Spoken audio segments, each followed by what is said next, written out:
യാത്രാവിലക്ക് വന്നപ്പോൾ തന്നെ വലിയ ആശങ്കയോടെയാണ് കായിക ലോകം അതിനെ കണ്ടത്. പ്രത്യേകിച്ച് ഈ 15-ാം തീയതി, ജൂൺ 15-ാം തീയതി ക്ലബ് ലോകകപ്പ് തുടങ്ങുകയാണ്. അതിന് പിന്നാലെ 2026 അമേരിക്ക കൂടി ആതിഥേയത്വം വഹിക്കുന്ന ഫിഫ ലോകകപ്പ് വരുന്നു. 2028 ലോസ് ഏഞ്ചലസ് ഒളിമ്പിക്സ് വരുന്നു.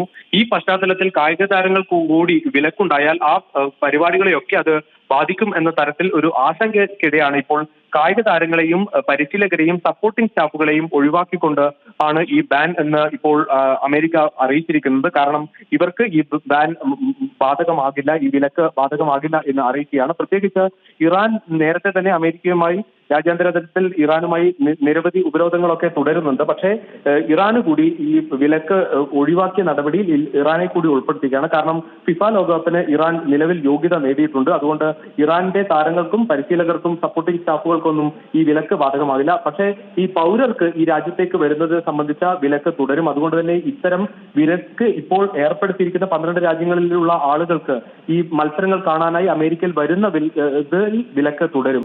ലോകകപ്പോ അല്ലെങ്കിൽ ഒളിമ്പിക്സോ വരുന്ന പശ്ചാത്തലത്തിൽ അതുമായി ബന്ധപ്പെട്ട അന്താരാഷ്ട്ര സംഘടനകൾ കൂടി ഈ വിഷയത്തിൽ ഇടപെടേണ്ടതുണ്ട്. പക്ഷേ ഔദ്യോഗികമായി ഇപ്പോൾ നിലവിൽ ഫിഫ പ്രതികരിച്ചിട്ടില്ല.